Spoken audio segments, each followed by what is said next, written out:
सीखने का तरीका क्या है? देखिए, सीखने का पहला तरीका है डिबेटिंग करने की आदत डालनी चाहिए। वाद विवाद करने की आदत, विवाद करने की नहीं, वाद विवाद करने की आदत। कई लोग से वाद छोड़ के विवाद पे आए थे सीधा। Debating, the practice of debating skills. मैं डिबेटिंग क्यों कह रहा हूं? देखिए, मंच पर खड़े होकर कुछ भी बोलना डिबेटिंग करना नहीं होता है। आप डिबेटिंग के नाम पे कई बार देखेंगे कि कई लफास टाइप के बच्चे आते हैं, स्कूल कॉलेज के बच्चे डिबेट में आते हैं। टॉपिक क्या है? पूरे 5-7 मिनट टॉपिक बात ही नहीं करते हैं। ये कविता मारी, फिर एक शेर मारा, फिर एक कविता मारी, बीच में दिन को लाए, इसको लाए, उसको लाए, और टॉपिक छोड़ के साइड से निकलते हुए अंत में जोश से खत्म किया। और अंत में कौन कहता है में सुराख नहीं हो सकता, ये कह के जोश भर दिया सबके अंदर। कुछ लोग इसको बोलते हैं डिबेट करना। ये डिबेट नहीं है, डिबेट के नाम पर वोमिटिंग है, शब्दों की वोमिटिंग है, शब्दों का वमन है। डिबेट का असली मतलब है किसी विषय के पक्ष या विपक्ष, और अच्छा डिबेटर पक्ष और विपक्ष दोनों तरफ सोचने की क्षमता हासिल करता है। आप जीवन में जैसे मान लीजिए किसी पार्टी को ज्वाइन कर लेते हैं, फिर तो आपको जब भी डिबेट होगी पक्ष या विपक्ष में बात करनी होगी। लेकिन अच्छी डिबेट्स में क्या होता है कि पक्ष और विपक्ष का अभ्यास होता है। मतलब मैंने अपने कॉलेज लाइफ में, स्कूल लाइफ में बहुत डिबेट्स बोली हैं, लेकिन एक डिबेट जो मुझे सबसे अच्छी लगी, स्ट्रक्चर उसका, आजकल तो बड़ी अच्छी डिबेट्स होती है। पहले तो क्या होता था कि 5 मिनट, 7 मिनट, 15 मिनट आप बोलेंगे मंच पे, फिर 2-4 लोग सवाल पूछेंगे आपसे, आपने उनका जवाब दिया, जजेस सवाल पूछेंगे, जवाब दिया, हो गया। उसके पहले तो यह था कि आप बोलेंगे, जाएंगे, ताली बजेगी, हो गया, काम खत्म। हमारे दौर में सवाल पूछने का रिवाज आ गया था डिबेट के अंदर कि पार्टिसिपेंट्स, ऑडियंस सवाल पूछते थे। आजकल तो पार्लियामेंट्री डिबेटिंग चलती है, आपके स्कूल कॉलेज में शायद हुई होगी, जिसको मॉक यूएन कहते हैं, MUN बोलते हैं ना। उसमें तो बोलने का मसला ही खत्म हो गया, उसमें सारा सीधे सवाल जवाब ही चलता रहता है।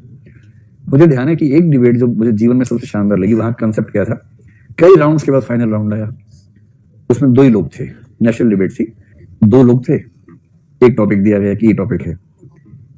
ये डिबेट थी बिट्स पिलानी की, बात कर रहा हूं मैं। पिलानी जानते हैं? राजस्थान का एक शहर है, बिट्स, वहां का एक बहुत अच्छा इंस्टीट्यूट है, वहां की डिबेट थी। ओएसिस उनका फेस्टिवल होता है, उसकी डिबेट थी। स्ट्रक्चर देखिए डिबेट का क्या होना चाहिए। और बोलना है 15 मिनट के आसपास, 2-4 मिनट नहीं बोलना है, 15 मिनट बोलना है। दोनों लोग मंच पे खड़े हैं, 2 डाय ये लगे हुए लेक्चर स्टैंड्स। ये नहीं पता कि किसको पक्ष में बोलना है, किसको विपक्ष में बोलना है।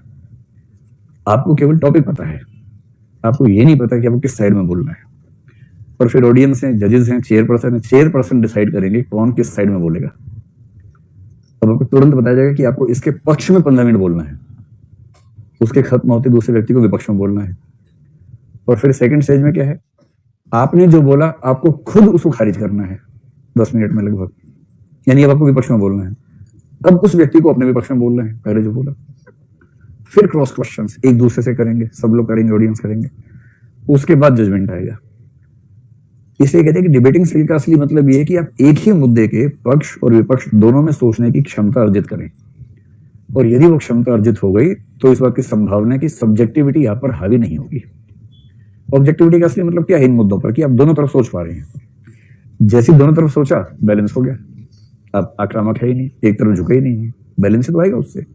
तो पहली बात है डिबेटिंग स्किल्स का अभ्यास बच्चों को करवा सके बचपन से ही। और वो पक्ष या विपक्ष वाला स्टाइल पुराना है, अब तो पक्ष और विपक्ष का स्टाइल है। हर मुद्दे पर दोनों डायमेंशन सोचने का तरीका होना चाहिए। ग्रुप डिस्कशन वाला स्टाइल भी अच्छा माना जाता है।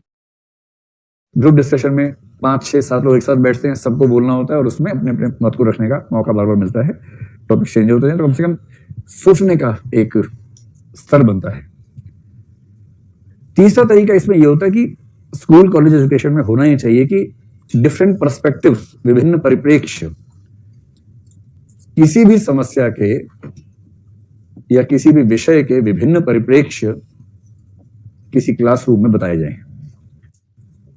जेएनयू, जिन वजहों से जेएनयू बनती है, जो जेएनयू के विरोधी हैं थोड़ा सीने पे छुरियां चलेंगी, लोड मत लीजिएगा ज्यादा।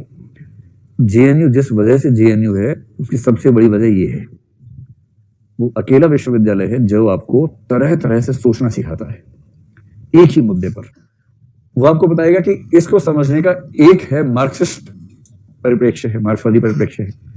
इतने में कहीं से आएगा जेंडर डिस्कोर्स वाले लोग बताएंगे कि इसका जो लैंगिक परिप्रेक्ष्य वो भी समझो भाई, जेंडर भी तो पर्सपेक्टिव बनेगा। तब तक नीला झंडा लेके कुछ लोग आएंगे कि भाई इसका अम्बेडकराइट पर्सपेक्टिव क्या है या दलित पर्सपेक्टिव क्या है, वो भी समझो। ट्राइबल पर्सपेक्टिव से भारत में सोचने का अभ्यास पहली बार अब जाके होना शुरू हुआ, और वो भी जेएनयू से ही शुरू हुआ है।